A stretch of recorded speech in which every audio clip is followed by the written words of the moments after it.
Hey, welcome to this Friday version of Beyond the Lines. It's May 29th, and we got a little format change today, and not going forward. So instead of the 5 takes that I do in the beginning, we're just going to lay out 3 topics that we're going to talk about for the day. So no question about what we're going to talk about, and then we're just going to have a full discussion about it after. So it's going to be a lot more free, a lot more free flowing, more natural, and it's going to be fun.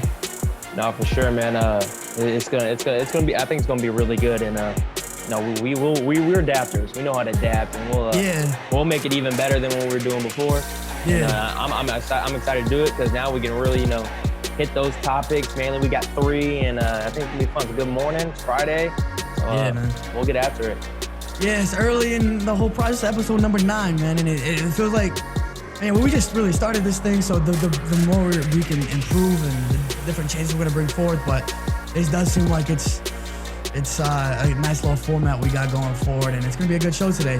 Coming up today, we got Dame made some comments about not playing the end of the regular season games if the NBA does come back and they have a few regular season games. He said he'll be with the team, but he's not gonna play. See how we feel about that. DeAndre Hopkins on ESPN yesterday said he's the best receiver in the NFL. Is he?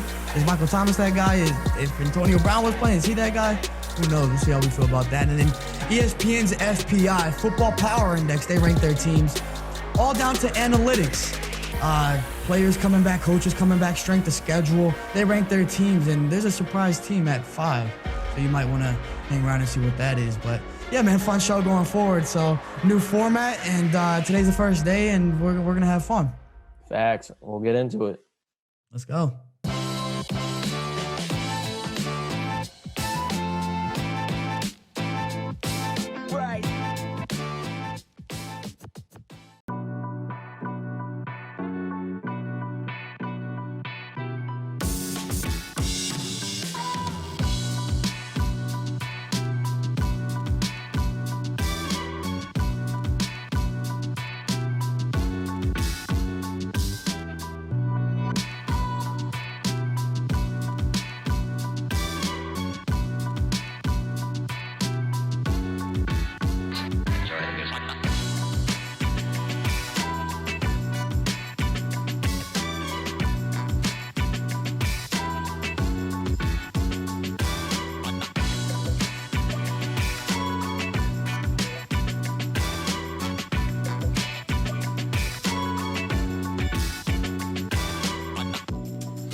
So is Dame right in sitting out meaningless regular season games if the NBA season does come back? What do you think? Oh man, I think there's it depends. I think at first when I heard this news, I was like, all right, yeah, meaningless games. Yeah, there's no point of him playing. But then I figured out he was going to be there in support of his team. So this is where it doesn't make sense to me, right? I'll tell you why. We're in a pandemic, right? We're in a pandemic, and it's pretty crazy. They're gonna have so much testing. You're gonna be locked into a hotel. You're gonna have to get there 2 weeks prior. You're gonna have to probably not gonna bring your family. They might allow that, might not.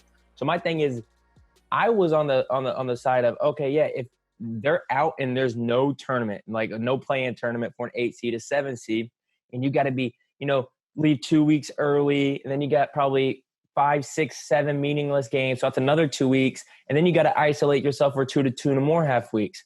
So then it's like, okay, now I'm away from my family for 5 to 6 weeks. This is where I'm taking this stance to. Because now I'm away from my family 5, 6 weeks. It's just not worth it, man. It's not worth it to, not see my kids because he has kids, not to see my wife and stuff like that. But then I saw that he's playing or that he's going to go and support. He's going to be traveling with the team, right? So now I get the injury factor and stuff, but it just doesn't make, they're going to give you training camp. They're going to give you some games. So I just don't get the supporting part of it because I think your teammates much rather being healthy out there, playing instead of just we're like, I don't get the support factor, because I would totally agree with them if it was a family thing. Like, yeah, I'm not going to isolate myself and be quarantined for 6 weeks to play 5 meaningless games against the Cavaliers and go back home. So that's where I stand on it. So I think he, in my opinion, is if he would have described it that way, I would have been 100% on board. But now I just kind of like, it doesn't really make sense to me. That's an interesting take, because I was expecting kind of the opposite. I mean, you want a player to be with his team, and you're thinking about his family and everything like that. But this guy's a basketball player at the end of the day, so it's like you're going to be away from your family regardless if you're if you're in the NBA season. So I think we just got to look at it from that standpoint. And to an extent, you will be though. But this, with this, he would have to be straight. Even when you come back, it's going to be 6-7 weeks that you're not going to be able to. You at least if you're you get back from a 3-game road trip, you're back in Portland. Yeah, but you're back in your own bed. Yeah, but this is part of the whole thing though. Is this is like unprecedented times. It calls from different circumstances. I mean, right. You got to be able to deal with it. I understand Dame being with the team from that standpoint. Like, you're going to be with the team, but I do think he should play though. Like, if you're going to be with the team, like you said, you might as well play. I don't agree with you that if he doesn't, like, I do think it's better that he is with the team, even if he doesn't play, than if he goes home. Because I mean, at least you're there with them, you're supporting them. But you got to be playing it, because it's like, even if you don't have a shot, it's like, what are you showing your teammates? You know what I mean? And if it's only 6, 7, 8 games, then you only have a few games to play. Like, the injury concern really isn't there, because you had so much time to rest. It's not like when you talk about a lot of these injuries in the NBA and the NFL, even the different sports, it's like compounding. It's your body's exhausted. You're running your body into the ground, and then little things pop up. It's most of the time it's not going to be an ACL or anything like that, or an Achilles. So my thing is, like, you're going to be out there with the team, and you make a good point. Since you're going to be out there with the team, go ahead and play. I think you should play. I mean, I just think it sets a bad example, especially if you're the best player on your team, which he is. And he's one of the top players in the NBA. We talked about it the other day. It's about top point guards. We both have him in our top 3. He's really good. It's just, and especially if you're the Portland Trailblazers, where it's like you have fallen off a little bit this year. I mean, last year they were a playoff team, kind of really put themselves on the scene when they beat the Thunder with Paul George and everything last year, Paul George and Russ. And then this year you're out of the playoff picture. So it's like all of a sudden you guys resume play and you just don't want to play anymore. You just don't see a point because you're not in the playoff picture. I don't know, man. I think it just looks bad. I don't think it's coming from one of the best players in the NBA, definitely the best player on that team, the franchise, the face of the franchise. Like, I think you play those 7, 8 games. But maybe he's focused on his music career. I don't know. I know he said something about him dropping a mixtape or dropping an album. He's like been creating an album. So maybe that's where his focus is. But you got to play if you're the best player on a franchise. Like, you're the face of the franchise. Yeah. No, I agree with that. 100%. I think, if you're going to be there and you're healthy, just play. Like that's the whole thing. Like, I don't know if your teammates are really going to be like, oh yeah, Damian's here for the sport. Cause for one, Damian, like, he could be a great role model and stuff, but it's not like this father figure thing. He's not that old. So it's not like, oh my gosh, Damian's here next to us, giving us support, clapping the hands. Yeah. Like, you're one of them. You're better than them. You make more money, but you're one of them. So they much rather you, be on the court playing.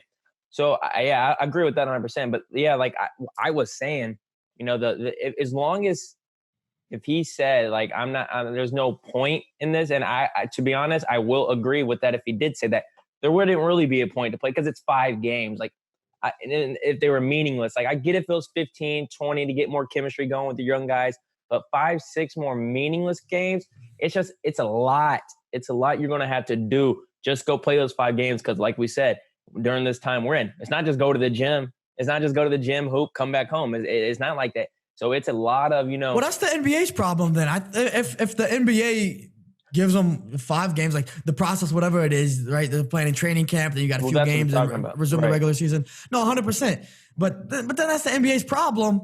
And just you being an NBA player and you being one of the best players in the NBA, you have to not only represent your team, but you have to represent the league as well and go out there and play these games because they're letting. What they say fan wise? Because I know the NFL they said that they're letting these stadiums fill out like 25% capacity. There's nothing with the NBA. Nothing. Now they might. I mean, I'm soon like other teams' players will be there. Maybe if they allowed to have family, I don't know, but I haven't heard anything. I know fans. Yeah. So, I mean, look, if the NBA does make it to where there's these 6 games, you got to go out there and do it. Now, if they don't, they make it like you going straight into the playoffs. They give because they're talking about doing like a top 16 team seeding, right? And rather than just breaking it up by conference, that could be something they do where it's the best 6 teams in the NBA. And then it goes that way, and there's no regular season games to play. Then you don't have to play anyways. But I think you're at the mercy of the NBA. If they do say that there's these 6 regular season games, you being one of the best players in the NBA, you're the best player in Portland. You're the face of the franchise of the Trailblazers. Now you just have an obligation. That's your duty to go out there and do it. And it's not that much. I get you have to prepare a few weeks for it, just for 6 meaningless games, like you call it. But if the NBA calls for it, then it's just your duty, man. You're an employee of the NBA at the end of the day, and you are the face. So it could be a bad look, and I just don't think it's worth it. No, I agree. I mean, yeah, I can agree with that to a degree, but for one reason, the NBA should just not even have meaningless games. Don't have those teams. If they're not going to have a play-in tournament, which I assume they will for that final spot, maybe final 2 spots, they shouldn't just have it, period, because it just, have the Eastern. If they want to play 5 exhibition games that don't count against record to get some run under your belt, have, Eastern Conference teams play, Western Conference teams just for the hell of it, just to get, some rhythm backs and get some fire going, back in the gym. But they're meaningless games to me. And I think Damian kind of feels the same way. He's just not saying it how I would or my thinking or understanding of it. Don't have meaningless games, period. I think it should be one. Don't bring the Cavaliers here or the New York Knicks to play 6 games, because then all you're doing is bringing more people for testing. You're more now could get catch the virus. You have more players, more crew, more staff, more coaches. Just don't have the games, period. But I do agree if you're gonna be there, that's what my stance. If you are going to go, don't sit out, play. There's no point. You're not gonna get any. And those Gary Trent Jr. or Anthony Simons isn't gonna be like, oh my gosh, Damian's here supporting us. Now they rather you be on the court lacing them up. So I mean that's why I'm gonna stand on it. Got you. Nah, it's a good point. It's a different perspective. Definitely, there's nuances to this, and it's however you kind of want to see it. But if family's your number one thing, then I see it the way you see it. But look, man, you're face of the franchise. I think you just got to go out there and represent. Hey, one more thing. I mean, it could be a little leverage thing. There has been rumors, but he shot him down that, Portland, he might want out of Portland. There was that rumor that he went in the front office, told them that he wants to be traded. He shot it down on Twitter. Stephen A was talking about First Take a couple weeks ago or a week ago that he should ask for, to be traded. Maybe he doesn't want to play for them. Maybe, during this quarantine, he's been reevaluating. Who knows? DeAndre Hopkins went on ESPN yesterday and said that he is. First, he said, I do think I'm the best receiver in the NFL. Then he just kind of went at it again. He said, nah, I am. I know I'm the best receiver in the NFL. I don't disagree. I think if you're a top 5 wide receiver in the NFL, you can look at yourself as a top receiver in the NFL. And if you say you're a top receiver in the NFL, I'm not going to be mad at you. If Odell said he's a top receiver in the NFL, cool. It's for you to be in that position. You better believe you're the top receiver in the NFL. And that's why I don't have a problem with DBs coming out and Patrick Peterson and the beef that we've seen with Richard Sherman and Revis back, at that time, and Pat P and all that. But if somebody's like the 10th best receiver in the NFL and then you're saying you're top 5, now I have a little problem with that because you're disrespecting the guys who actually are better than you. Like, don't put yourself ahead of these guys. So then we see problems with that occasionally as well, and then that's when I'll call you out. But DeAndre Hopkins he might be the best receiver in the NFL. I think it's between DeAndre Hopkins, Michael Thomas, and Julio Jones. Those 3. If Antonio Brown was playing, I think he'd be right up there, and it's kind of really up to you who you want to take, and I have no problem with it. And like I said, Odell kind of sneaks himself in that conversation occasionally, but last year was so bad for him, and it was so irrelevant that I can't really see him in that right now. But I don't have a problem with DeAndre Hopkins saying that. No, I mean, the reason he is saying that is because, like you said, it's because Antonio Brown doesn't have a job, and I don't even think it'd be close personally. I think Antonio Brown's by far. I mean, that man, he's different. There's things that he does on that field. He is the ultimate game changer. Like, this dude is, coming from, 6th round draft pick and doing all, putting up crazy numbers, being consistent year in, year out, starting off as a backup practice squad and just working his way up. And what he's done is Robert Antonio Brown's a different breed. But yeah, man, DeAndre Hopkins, I mean, yeah, I'm not going to get, like you said, those 5, it's like interchangeable. If you it's preference. If you like Julio more, I mean, then there's, some angles you can hit and, say, no, this is not. But it's not like, saying Adam Thielen's the best receiver in football. But right. It's not that crazy. So I do DeAndre Hopkins, I would say, yeah, right now, him, Michael Thomas, Julio, like you said, even Tyreek Hill, because Tyreek Hill, he has improved on his route running and stuff like that. He is now a game changer. He came in just speed. Yeah, I'm a little hesitant on Tyreek Hill, putting him as a pure receiver. He's got a lot better. He has got a lot better, but he's still a speed demon. That's going to kill you with his speed. And for some reason, defenses let him. It's unbelievable to me when you put 8 in the box when you're playing Tyreek Hill. I mean, I know the Chiefs are very good there. And that credit to Andy Reid to be able to make defenses respect the run game like that when you do have a deep threat like you do in Tyreek Hill. And there's so many weapons at the same time. When you have Travis Kelce underneath, and the other receivers are speed demons as well. Not only that, but they're pretty good, and the run game they have is good, and it's going to be better now. But Tyreek Hill, if he didn't have all that help, I don't know how, because it's easy to put a guy over the top and keep him there. But we see Tyreek Hill constantly just beating guys deep, and he has been a better route runner recently. But I can't put him with DeAndre Hopkins and Michael Thomas and Julio. I would say that's fair in a way. I think Tyreek Hill though he's really good, and if he has another great year, that's another year under his belt for you. I think he's really improved. But he's right there. I think he's top 7, like 7, 8. Like I think he's right there. Oh, and it's just a matter. Like I might take him over Odell. I think Odell's more naturally gifted at wide receiver, not as an athlete, but at wide receiver. But like he keeps it up. In the last few years, trumps Odell's injuries and stuff. Exactly. And if he keeps it up, then I do think he's going to be better than Odell. But right now, I think he's a better athlete than he is a receiver. And but he's a really good receiver. Like I said, I have him top 7, top 8. So if you're there, you're really good. For sure. Now going back to DeAndre Hopkins, the main point. I mean, you want him to say this, right? Like and he has the production to back it up. So like, and all the things he said, like, I mean, he kind of did, throw those, subtle shots at Julio and Michael Thomas. If I had Drew Brees my whole career, if I had Matt Ryan, because he was playing with a Brandon Wheat and a TJ Yates for, a few years, and golly, I don't know, more people. He came out of Clemson with Sammy Watkins, and that rookie year, even the next year, everybody's only talking about Sammy Watkins. I mean, You know what DeAndre Hopkins can do, but nobody's talking about D-Hop like that. And Sammy Watkins was the biggest thing, and now obviously, I don't know, he's probably a garbage man somewhere. Or he's with the Chiefs? Sammy Watkins had a good year last year. All right, he had a good year. My fault. But compared to what he's supposed to be and what he had those years, he's fallen off. Yeah, he's fallen off tremendously. But DeAndre Hopkins ended up, if you look at that class, like DeAndre Hopkins, the cream of the crop, man. Just know Cowboys almost paid Sammy Watkins $16 million a year a couple years ago. But good thing they didn't. But no, to your point, you gotta be able to recognize yourself as a top receiver in the NFL. And if I'm a fan of a team that has a receiver and that is within those ranks, within the top 5, I want him to say he's the best receiver in the NFL, because not only do you see like the kind of confidence that this receiver has, and just you want that from your receiver. You don't want your receivers just being quiet and kind of nonchalant.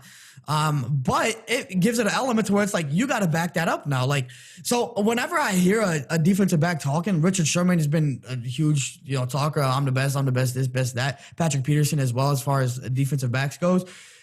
They now they talk, it's like, they got to back it up. So I feel even more confident if a receiver or a defensive back is talking, because if they're not putting in the work right now, they're not going to be talking. Because if you don't believe in yourself, you're not going to put yourself out on a limb for anybody to come take you and anybody to come embarrass you, because then it's like, damn, look what he said. And like D'Angelo Hall when he got was it DeAndre Hopkins, right? DeAndre Hopkins like broke his ankles and Hard Knocks. And on Hard Knocks, the dude got hurt and everything, but D'Angelo Hall was like a prime example of talking and don't put yourself out there. Yeah. And you get embarrassed because you weren't set up for it. So if somebody's talking like that and it's like, damn, okay, like I believe in you because I don't think you're gonna put yourself in that position to get fully embarrassed, you know? No, 100%. And DeAndre Hopkins, man, he got the confidence. He's got the route running. He's got the whole thing. He's got the catch radius. He's got the hands. The catch radius is what's ridiculous. I think that's what might put him at one. If he is at one. His catch radius, and that's the difference between him and some receivers, kind of like Amari Cooper. Amari Cooper's a good receiver. Catch radius isn't the best. Well, we'll short arm some things. DeAndre Hopkins is great. He's got the complete package. I think a lot of receivers, when they come in the NFL, it's like people want them to be a DeAndre Hopkins. You see, it's a DeAndre Hopkins prototype. Well, CD Lamb drafted by the Dallas Cowboys. That's the comparison a lot of people are throwing out there. DeAndre Hopkins, because you're not overly huge, you're not overly jacked. You're not looking like DK Metcalf or Julio Jones. You're not 6'5", and you're not running a 4.2 like Tyreek Hill. So it's kind of like the prototype built, but he just put all the work in. He everything he do is so good. And I will say this: he's been really great with Deshaun Watson, right? Yeah. Now he's in a system that's totally different with Kyler Murray and them. I'm not saying going from the quarterback change, because I love Kyler Murray. I think he's really good. I'm not saying Kyler Murray is this much better than Deshaun Watson, because he's not better yet. Yeah. But the system they're in with Kingsbury, they run a lot of RPO. They run a lot of a quick game. They run a lot of things that gets defense moving more. With Houston, we know they're throwing to Hopkins, because Will Fuller's probably on the sideline for 6 weeks. He's hurt. So there wasn't it wasn't really hard to game plan for, and he was still putting up gaudy numbers. Still doing his thing, yeah. And now he's going to be with a team that he might have less targets. He might, but I think the production, I think the touchdowns, I think the yards might go up even more, because he's going to be where it's a lot more moving for that defense, because their offense is a lot more hard to game plan for.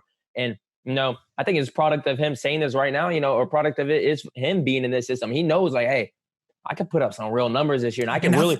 Right. I can undoubtedly, I will pass up Michael Thomas's 150 catches off, because his yards per catch isn't the greatest. It's not no 16, 17. I think DeAndre Hopkins saying, hey, watch what I do this year in this system. I'm the best receiver. Watch. Yeah, that's part of the whole thing too, because and him on ESPN talking about it and everything, he was saying the confidence he does have in this Arizona offense and going forward, and Kyler Murray and everything like that. So the offense as a whole, I do think is going to be better. I don't know if Kyler is better than DeAndre or than Deshaun Watson, excuse me, but he's confident in that offense. And if you like Kingsbury or not, that team is predicated off what that offense can do. And he's putting a whole success unit around Kyler Murray. So it's up to Kyler to really do what he can. And now he gave Kyler didn't have a top. Yeah, Larry Fitzgerald, but Larry Fitzgerald is nearly on his, he's on his way out. Yeah. He's maybe a couple years left. But now he has Fitzgerald, who's that veteran guy who can he's still putting up numbers. Like, if you want to talk about Tom Brady's being productive when he's old, I don't think we talk about Larry Fitzgerald enough, because Larry Fitzgerald playing in a position where you have to be, where it's even harder to play that long, and he's doing that, and he's being very productive. He's still that guy you want to try to find on third down. He's more of a possession receiver now. He's not that deep threat catch it, over the top guy that he used to be, but he's still that guy. And then now you have DeAndre Hopkins there, so you're building a little offense around Kyler, and I do think that DeAndre Hopkins feels pretty good about them going forward. They've obviously been doing some workouts together. They've been training together.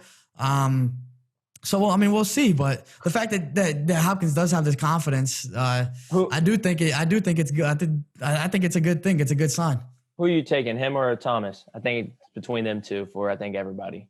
Him or Michael Thomas? Hopkins or Michael Thomas? I'll take Julio overall. Oh, you take all of them? You take Julio? Yeah, I'll take Julio overall. I think Julio's red zone production. It's not all his fault. I think that would be the limit. Yeah, exactly. Julio, though, his skill set is on, but I think because it's all about, you got to go production too in football. I just think the touchdown, which is not really his fault. It's not. But this dude's receiving. This dude's getting like 1,500 yards a season, like average. And the fact that he doesn't get in the end zone, it's a lot. Like, you see guys like Calvin Ridley scoring like 4 touchdowns a game. It's just right. I don't know. I don't think it's on Julio Jones that he's not getting in the end zone that much. For sure not. But then you got to kind of look at. That's why I look at Hopkins, like the production. That's why I think Hopkins is, because Antonio Brown is not signed.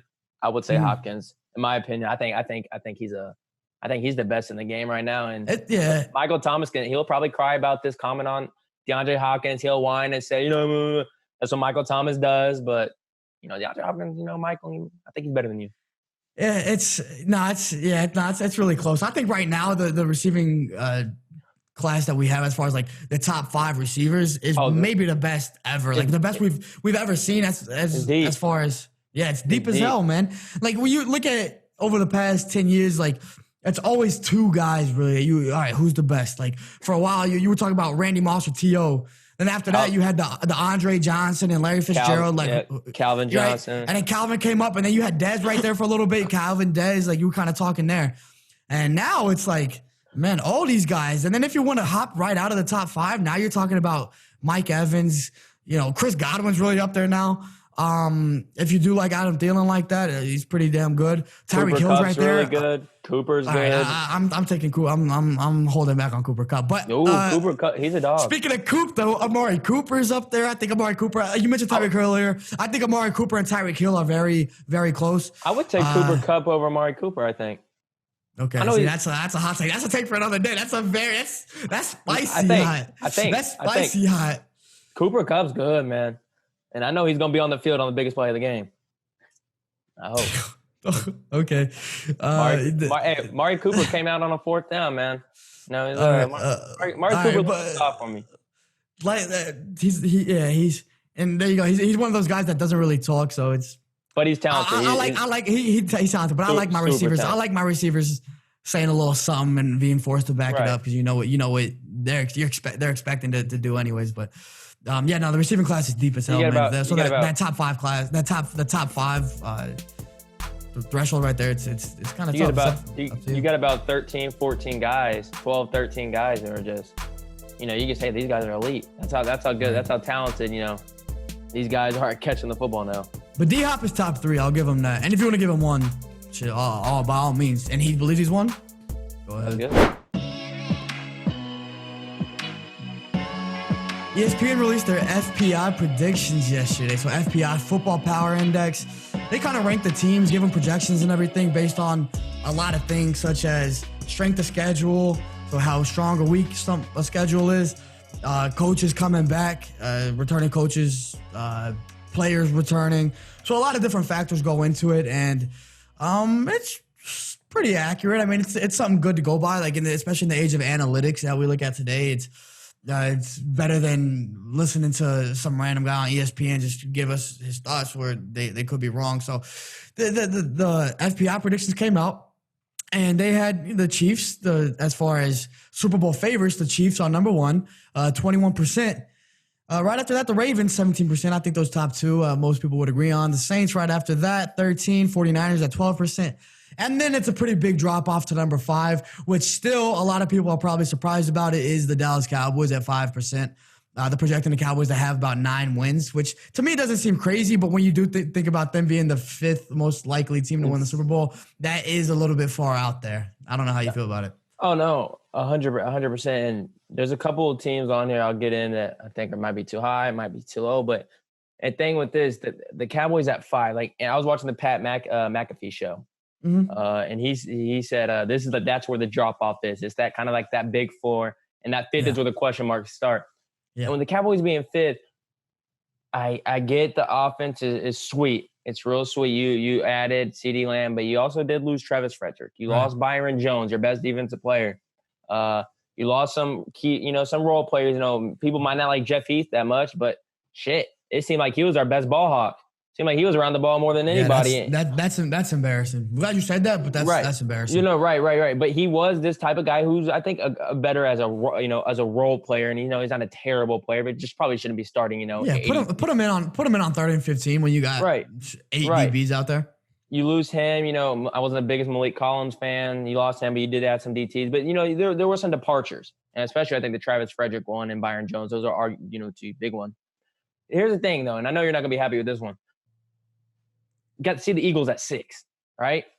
I see the Eagles at 6, and I'm not mad. That's way too damn high. Like, if you're mad about the Cowboys being at 5, have you people like the team right after that? The Eagles at 6. But here's the thing. That's high as hell. Eagles, okay, but the Eagles did beat the division. Beat the Cowboys for the division last year. They won division, won the playoffs. Yeah, what does that say though? What does that say? Beating the Jason Garrett led Cowboys last year, who went 8-8. They were injury riddled. injury riddled. But I don't think the Cowboys, Jason Garrett going 8-8. That shouldn't really matter because it's not. It does because if you win a division where the second best team goes 8-8, that's not saying anything about you winning unless you go out there and win 14 games. But they won 9 games last year. Yeah, I agree. But I agree. 9-7. I agree. Both teams shouldn't be this high. But I'm saying if you're going to put the Cowboys this high, I think the Eagles have to be slightly above them because this is accumulated to from last year's stats to this and that going into the schedule. But you won with an injury riddled team throwing to nobody. Your receivers. You won.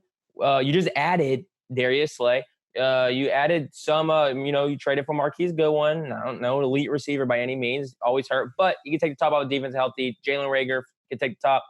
Can punt return. I think you're more healthy now. Miles Sanders, a bad dude at running back. Had him in fantasy. He's coming up. Their second year running backs always explode like they do. Even in the rookie year. So I just think it's funky that. If they win the division from last year, and you can blame it all on Jason Garrett, that's fine.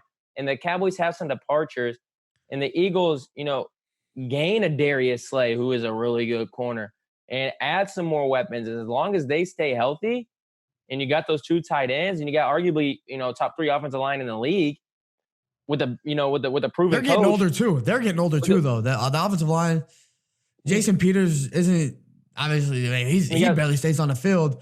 They're still older all over. They're still producing they're good. They're still producing on the offensive line. I just don't see how in a reasonable state that the Cowboys right now could be based above them. Because look, Chiefs because they're better. They're more talented all around. The roster is just more complete. The roster's more complete. I mean. Not on the offensively, yeah. The Eagles were injury riddled last year, but let's not act like Alshon Jeffrey at this point in his career is making a huge difference. Like, yeah, they didn't have really receivers. They didn't really have receivers to throw to. But what's his name out of TCU? Jalen Reagor. Yeah. That's cool. So he's a rookie wide receiver coming in to be the number 1 guy. I think the reason we're so excited about CeeDee Lamb is that he's not going to be the number 1 guy. You have Amari Cooper there. You have Michael Gallup there. So CeeDee Lamb is going to be able to come in as a number 3 receiver. And the type of guy he is, he's going to be able to thrive off of that. But Jalen Reagor coming into that Eagles offense to be that dude, it's tough to expect. He's not going to be the number 1. You got Zach Ertz. So then how's that offense? He's Zach Ertz. 3, 4. Dallas Goedert as your backup tight end. He's a top 12 tight end in the league. He's a really good tight end. He'd be starting tight end on 22 teams and 21, 22 teams in the league. I just think their front 7, their defensive line, they are really good. There's parts, Cowboys probably have better skill set. They have better talent. Absolutely. I'll take the Eagles, defensive line. I'll take their proven coaching staff. I'll take Dak over Carson any day of the week too, because I know Dak's going to stay on the field. Well, I would, Carson beat him last year. It might not. It's not all on Dak. It's not all on Dak. But man, how many points we put up? 9 points in week 16. 17-9, I think. 17-6, 17-9. 9 points. I'm just saying. I mean, Dak could have went out there, scored a little more points. Because defense did the job. Well, I know we shit on the defense a lot, but defense did the job. Now here's the thing though that the FPI considers that I was reading up on. Defense is less consistent from year to year. So they don't say a team had a really good defense last year. It's going to weigh less than the offensive output that came last year. So the Cowboys that's a big reason why the Cowboys are being a surprise or whatever. And they were explaining that this is why the Cowboys are at 5, because the offense obviously wasn't the problem. The offense was like 7th in total efficiency or something like that. They were very good overall. Led the league in yards. I'm pretty sure. And so overall, they were pretty damn good offense. And all you're doing is adding. Go ahead. No, they were overall a good offense, but you got to look in the first half of a lot of games, the Cowboys didn't show up on offense. And they didn't show up, and they still led the league in yards. They still did all this thing. So this is where the FBI is coming from. And now you add a CD Lamb, who's just going to help your offense. You do lose Travis Frederick, but all that goes into account. Players. The players changing, who's staying, all that goes into account. And then Mike McCarthy's been known to have pretty good offenses over the years with Aaron Rodgers and everything like that. And Jason Garrett was an offensive coach, so I don't know how many changes that like how that really affects everything as far as changing from Jason Garrett to Mike McCarthy. But the offense was not the problem at all last year, and a lot of those games did come to last second last second Here- circumstances and stuff like that. Here's the thing. You said the offense wasn't the problem, and I agree to an extent. Total production wise, they could have played better in the first half. They could have cemented a game or two earlier than they had. But that's being overlooked, because that's a big thing. When you're down 24-7 and your defense isn't the best defense in the world, and it's very easy just to go, all right, now we're throwing 35 times. We play catch up. When you don't produce for 4 quarters, it's very easy in football to get them second half stats and try to get the game closer because you didn't show up in the first 30 minutes. It is very hard it's very easy to do that. You do got to show up for the first 15 minutes. And I think a lot of it's easy. Our production went out the roof. I'm not saying all of it was garbage time, but hey, now you get throw 27 times in the second half. Dak, no more game plan. Zeke, we'll give you the ball, 3 times. But the fact that you're able to be productive in that scenario when you become one-dimensional says something, because the defense knows you're going to be one-dimensional. The defense knows you're going to be passing, and you're still able to. And you know you're going to be able to. No, but if the defense knows you're passing, they're going to play the pass, and that's how you end up getting more turnovers when the other team is risking it a little bit more. But I do think, to your point, yeah, like a lot of those, while they are putting up a lot of yards and stuff like that, and they're not all resulting in wins, obviously they went 8-8 last year. That says in itself. I think that's where the FPI, the changes in coach, or the change in coaches from Jason Garrett to Mike McCarthy, that's where they're really looking at the difference there. Because if the production's there, a lot of those games you could say, man, like those weren't the best decisions you should be making at certain times. You could have closed out games. And at the end of the day, when you have that kind of offensive production, you have that kind of skill set with your offense, then when we're talking about closing games, you're talking about 2 things. You're talking about the quarterback and the head coach. That could have been better in some of those situations, sure, or opening games. It could have been better. But the coach is just as responsible for those circumstances as well. I hope, because I remember tweeting this about 4 years ago, so I don't want to sound like I'm just hating. I hope I was never a fan of Mike McCarthy. I thought he was an overrated coach. And then people started kind of steadily realize this guy might be a little bit overrated. I hope, he went into the analytics, with PFF, was working with them last year and some sort of that. So I hope, he is, I do think he's probably a better coach than Jason Garrett, but I don't know if that's saying much. I think a lot of people are a better coach than Jason Garrett. So we'll see how much better he got. But I'm going to bring a couple. I think a team. I'm going to give you a team I think is snub. And you also might not like this one. I don't know. I don't think they're snubbed from their ranking because this is cumulative. It's adding up from last year. But a team I think that's going to beat their ranking from this year, going into the year, is the Cleveland Browns. And I really think a lot of us were high on them last year. A lot of people were like, oh, they got Odell. They got Jarvis. They got, Nick Chubb, Baker Mayfield, second year. And it was a lot. It was a lot to handle in that locker room. They didn't have a real head coach. They got a real head coach now. They got, I think, a third-year Baker. I think it's chip on the shoulder now. Baker, it's almost like when he's in college. He was a walk-on. He's always had a chip on his shoulder. No, but last year they came on the high horse. You get Odell. You got these big personalities. Odell doesn't even want to be there. Odell doesn't even want to be there anymore. He says he does. We've heard. Yeah, but then he comes out and says that there's no problem. He said this about 2 weeks ago. But I think, and now you also got Kareem Hunt. You have 2 good backs. You got Njoku. They got Austin Hooper, right, from the Atlanta Falcons. The Browns never had a problem with their talent, though. The roster was pretty good last year, and everybody was talking about them being a playoff team. They were completely ass last year, and then this year, they're projected to go 8-8, pretty much 8.2 wins that they're projected to get. There's a team that I think I don't know why they're above them. I guess because Big Ben's coming back, but the Steelers are about 6, 7 spots ahead of them. They're projected to go about 9-7. I have the Browns at winning 10 games at least. That's my sleeper team in there because I think they're going to put it together. That's hot. I think they're going to put it together this year, and I think they're super, super low. And I get it. It's reasonable because of what they did last year. What they didn't, I think they were on a high horse. I think this year it's going to be more of a chip on the shoulder. And let's see what we got. Baker Mayfield said, moving in silence. Just no more. Baker Mayfield doing all these commercials, all this talking. He knows now. You got the collective unit. You got the coach. Your defense isn't terrible. You got, Myles Garrett. They spent a lot of money on the offensive line. I think this year, especially they got the Ravens in that division, but I'm not scared of the Steelers. The Bengals are the Bengals. I think they're going to put a lot together. I think they're going to be. That's my sleeper team this year. They were a lot of people sleepers last year. They didn't do anything. That's why Maybe the coaching makes a difference because, like I said with the Cowboys, it applies the same way to the Browns. I do believe in that. So if they come in and that's why they are my sleeper team, because we were so high on them last year and they disappointed us, and I think it's going to be a different story now. So I'll tell you what I don't like about this, and you knew how I was going to feel about the Eagles, and yeah, the Eagles right there. What are they? 1, 2, 3, 4, 5, 6, 7. They're the 7th best, or 6 or 7. Sorry, they're the 7th highest projection for the Super Bowl, but they're the 6th best. Overall, I believe, yeah, sixth best power ranking. They're the 7th projection for the Super Bowl. But so I don't like that. Okay, first of all, I don't like that. But what I also don't love is Green Bay being 15th. I do not understand Green Bay being 15th when they went 13-3 last year, and you still have the best quarterback in football. If you want to say that's Pat Mahomes, that's fine. But Aaron Rodgers is 1, 2, or 3.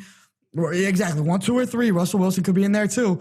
And Aaron Rodgers is still that dude. He's a Super Bowl champion. The team went 13-3 last year. This is going to be Aaron Rodgers' second year with LaFleur, so that could help out. I don't get them being 15th. And the teams that are above the Green Bay Packers, the Philadelphia Eagles, I don't get. The Buffalo Bills, the last year was their first year being good, and I don't know if I fully believe in Josh Allen like that, or that team as a whole anyway. Pittsburgh being ahead of them, maybe. I don't know. The Colts being ahead of them, I don't get. Phillip Rivers is not going to make that big of a difference. I don't love Tampa Bay being ahead of Green Bay. I don't love New England being ahead of Green Bay. So I think Green Bay is going to be should be a lot higher. I don't like Philadelphia being ahead of Green Bay. I don't love Philadelphia being ahead of the Seattle Seahawks. I think the Seahawks are better than that. But as a whole, like I said, I think Green Bay got snubbed. And the second biggest thing for me is what we already rehashed was the Eagles being too high. But those two things really bother me about this list. Well, with Green Bay, man, they were an ugly 13-3 that second half of the season. It wasn't really pretty. I just don't. And Matt LaFleur and Aaron Rodgers supposedly don't get along the best, and LaFleur was an advocate for, hey, Jordan Love, let's get him in here. Those have been circling around. Who knows if those are true? Supposedly, they don't have the greatest relationship. But I just think the Packers, even with the greatness of Aaron Rodgers, I just think they're a little outdated. That's what I think. I don't think they have what modern day football. I don't think they had the pass rushers really. You got you got Preston Smith, you got the Zadarius Smith, Jair Alexander's pretty good corner. Yeah, but you went 13-3 last year, and now they're projected to go 8-8. How are you going to have a what is that? 5 games, a 5-game drop off? Teams improve. Aaron Rodgers gets a year older. Him and LaFleur got beef, and they don't get any better. I mean, I think it's simple. Really simple, actually. I mean, should Philadelphia be ahead of the Packers? Should Philadelphia? I'll say yeah. That's ridiculous. Much ahead, and that far ahead too. There's many games in between. The Eagles Cowboys should be in front of them too. I think Cowboys should be. I agree. Like, I think Seattle should be ahead of the Cowboys. I think, honestly, that might be it. I don't know if I love Pittsburgh if I want to put them ahead of the Cowboys, but I do think the Cowboys are they're where they're supposed to be. I do think it's a big fall off after that big four, like we mentioned earlier. And if you're gonna have a team there, I don't have a problem with the Cowboys being where they're at because of all the potential they have and because of the prospect of what Mike McCarthy can do with this team.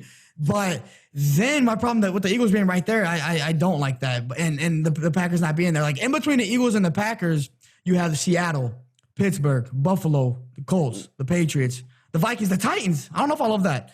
The Rams, I don't like that either. I think the Packers are ahead of the Rams, and the Browns are ahead of the Packers as far as projections for the Super Bowl goes.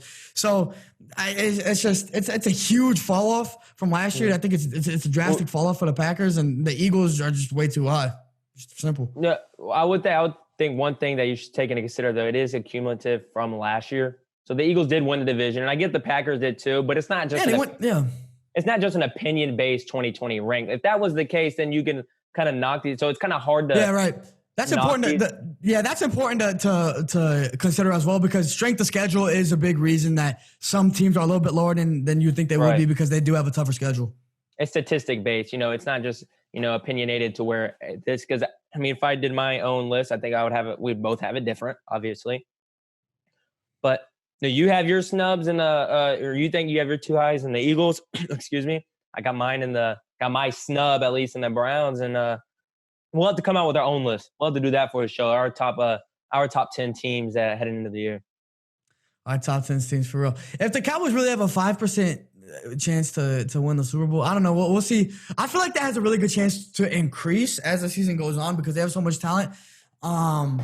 But it's really all dependent on Mike McCarthy, so that's a big deal. And then I am interested to see what the Eagles can do too. And I guarantee you, I would put so much on this right now that the Packers are going to be better than 8-8. Like I think that's from 13-3 to 8-8. That's a big drop off. That's just hard for me to see. I will say that too. I do think they win more than 8 games, but I don't think there's some elite team just because. Do they make the playoffs? Who's their division? Minnesota. Yeah. They'll win the division. Are they better than the Vikings? Yeah, I never trust the Vikings. I don't trust. I think both those teams. I think both those teams make the playoffs this year, Vikings and Packers. So something we're gonna have to see. So staying in line with kind of the NFL talk we just had with the FPI and everything, you think the Browns are a sleeper team that they're gonna be pretty good.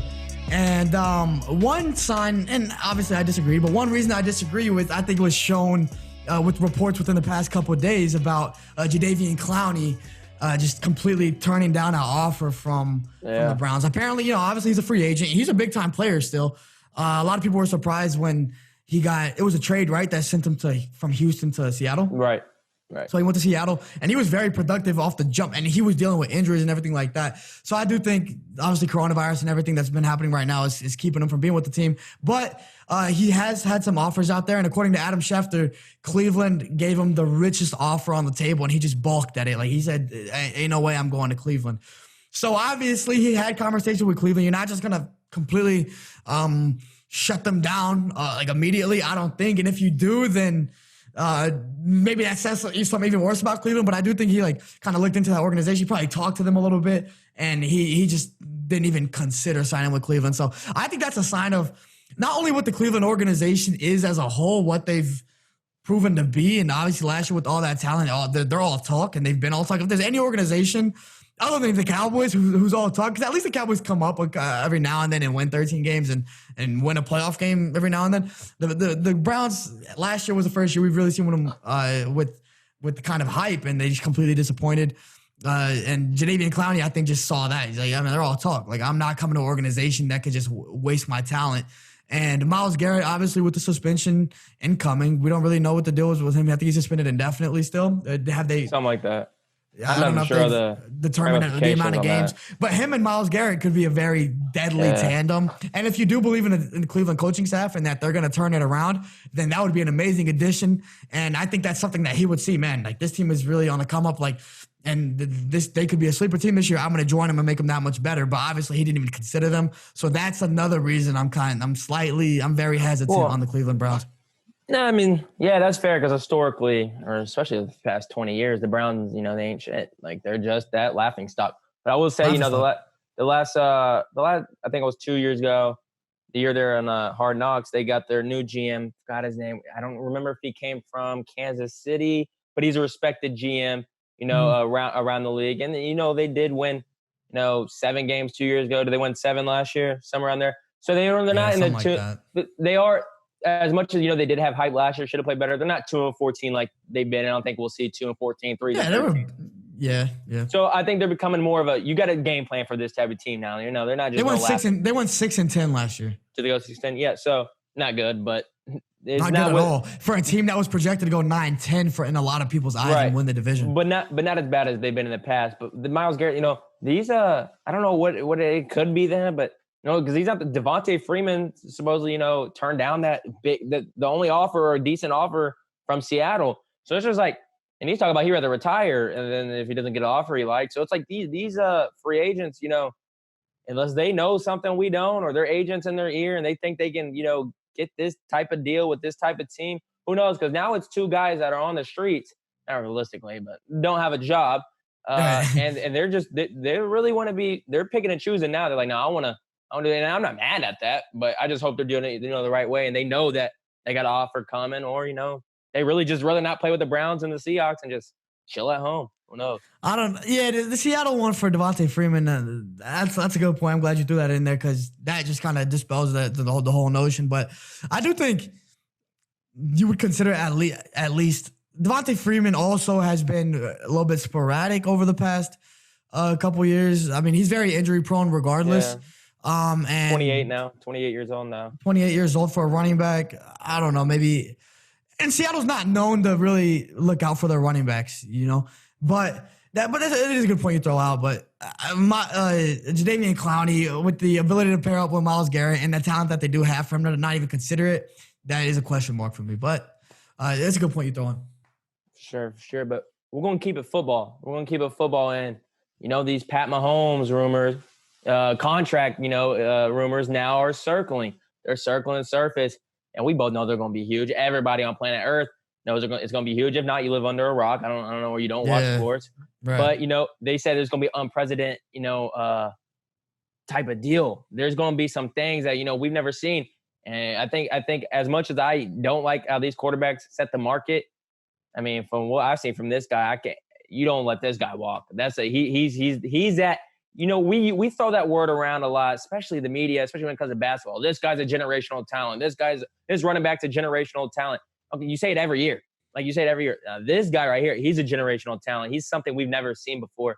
And I think that offer, whatever that offer is, it's gonna rock the world, because that thing's gonna be crazy. Yeah, we've talked about it on the show before, how if you're a quarterback and you want to get paid, you better be able to carry your team. And we've talked about it with Dak and everything about his inability to do that. But you better be able to carry your team, because you're not going to be able to pay the guys around you. Pat Mahomes is a perfect example of, should pay him whatever the fuck he wants. Because you pay him what he wants, we've seen him carry a team. And I know he has a lot of talent around him, but we've also seen him we've seen what he can do with all that talent around him. Because I don't want to hear that excuse either, because we've seen Dak with a lot of talent around him. We've seen other quarterbacks with a lot of talent around them that aren't able to deliver like Pat Mahomes. Pat Mahomes is the generational talent of the NFL. Like you said, we throw it around a lot. The media throws it around a lot. But I think he's a LeBron James of the NFL. If you want to talk about LeBron James coming in, he had maybe the craziest expectations of any player coming into the NBA. And he not only lived up to them, but Pat Mahomes didn't have those. He didn't have it either. Yeah. But what I mean is that LeBron James, if we're talking about generational player of this generation, even a couple generations for the past 20 years, that is LeBron James. And in the NFL, I think Pat Mahomes, out of any quarterback that's came in, say since whatever you want to say, 2000, any quarterback that's came in since 2000, Pat Mahomes has the chance to be that guy. Obviously, Peyton Manning came in late 90s, Brady as well. But even if those guys were within that, if you want to put him in there, I think Pat Mahomes has a chance to be better than those guys. So this contract is going to be insane. He deserves it. The Chiefs should be as excited as they are to have Pat Mahomes. I mean, there's no luckier franchise in the world right now. If you want to talk about football, basketball, baseball, I'm not a huge baseball guy, but I don't think any team is as lucky, any fan base is as lucky to have a guy like the Chiefs have Pat Mahomes. You just look at his resume, man. His first year as a full starter, he throw 50 touchdowns, over 5,000 yards. Your first year as a full starter, 50 touchdowns. You just did stuff guys can't do.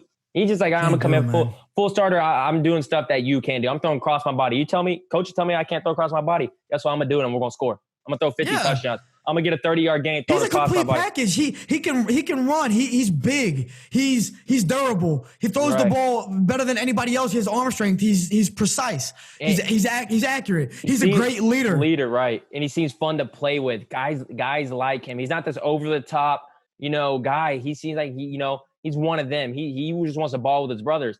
And I said, I love him. That resume thing, the 50 touchdowns your first year start. You lose in the AFC Championship. Arguably, you should have been in the Super Bowl if it wasn't for was a D4 that jumped off sides when Tom Brady threw the pick. Your second year, you win a Super Bowl. Your first 2 years are like it's Russell Wilson type of territory. You know what I mean? Like he did it early on, going to Super Bowls and winning Super Bowls. And it's just that offer or whatever he gets, it's going to be that deal. It's going to be well deserved. Absolutely. And I do want to mention, though, his first 2 years as a starter, because he did sit 1 year behind Alex Smith. And I do think that helped him out. I a lot. I mentioned the luckiest fan. The luckiest fan base because they have that kind of guy. But let's not just completely throw it out and luck, that the Chiefs have Pat Mahomes, because the guys drafted in front of him, Mitch Trubisky, Deshaun Watson. Deshaun Watson's really good. I like Deshaun Watson. But Pat Mahomes, for a lot of people, wasn't a first-round pick. And Andy Reid, obviously, he's called the quarterback whisperer. He knows how to deal with quarterbacks. And he took a leap. A lot of people were very surprised that he traded up a little bit to be able to take Pat Mahomes. And so it's not like this guy, it's super lucky. Not Andy Reid went out there and made it possible to go get him. And credit to him for seeing that. And now the fruits of his labor are paying off. No, man, yeah. Pat Mahomes, I don't think there's one Pat Mahomes hater in this world. Maybe 49ers fan. Yeah, 49ers fan. Probably some Broncos fan. Divisional rivalries probably don't love him. But it's one of those guys where even if you don't love him, you respect. So if I'm a Broncos fan, I respect the hell out of Pat Mahomes. But I hate that. Talk about the Chiefs fan base being the luckiest fan base right now. Talk about how unlucky the Broncos fan base is, the Raiders fan base is, man. Like, oh man, that sucks for them. But shit, every team has to deal with it every once in a while. The Broncos had a great draft, and I bet they're just looking at shit. Damn, bro. Mahomes on the other side. Dang it, it's still not good enough. I know you like that kid from what's the quarterback they drafted? Last year, Drew Lock. Drew Lock. I know they like Drew Lock, but man, I like Drew Lock. He ain't no Pat Mahomes, man. At least not from our knowledge, yeah. Yeah, no, exactly. But the AFC South had to deal with Peyton Manning. The AFC East had to deal with Tom Brady for the longest time. The NFC South with Drew Brees. The NFC North with Aaron Rodgers. So you get it every now and then. But Pat Mahomes is just another one of these guys, man. Disrupting the whole flow of the NFL. And it's going to be fun to watch. And that's it for episode 9, May 29th, here on this Friday. The new format changing everything. And, man, we hit it off. We hit it good. Yeah, no, it was definitely a great show. 3 topics, fun to talk about. And I do think this format change brings a little bit more it's dynamic. Like, what's the word for dynamic? I don't know, but it becomes a lot more dynamic. It's a lot more fun. It's more natural, you know what I mean? And we're able to really hit it, man. Today's topics were fun to talk about. I mean, Dame Lillard, obviously, the NBA coming back is one of the biggest talks. DeAndre Hopkins, we love talking about top players, period. If you're talking about top point guards like we did on Monday, top quarterbacks, whatever. And then when a player makes a comment like that, I'm the best receiver in the NFL, we're going to talk about that. And then rankings, FPI came out with theirs, and analytics. You can't argue with analytics, but numbers are known to maybe not tell the full story a lot of the time, and maybe that's the case with the FPI this year, and we did go over some of that. So no, man, it was a fun show, and like I said, it keeps getting better. No, for sure, 100%. We're going to keep coming up with this great content, this great heat, and it's going to be a lot of more, conversation. When we debate, we'll still debate hard. Ain't no sugarcoating it. But we're going to drop all the links in the description down below. Follow us on Instagram, YouTube, Twitter. Now we got TikTok. Follow us on TikTok. All the links going to be down there. Give us some love, give us some likes, some subscribers, some follows, and we're going to keep bringing y'all some heat for y'all to enjoy, man. So we like it. I know y'all like it too. Yeah, stay tuning in. We're up next on Tuesday, so make sure you're ready for that. Thanks for watching.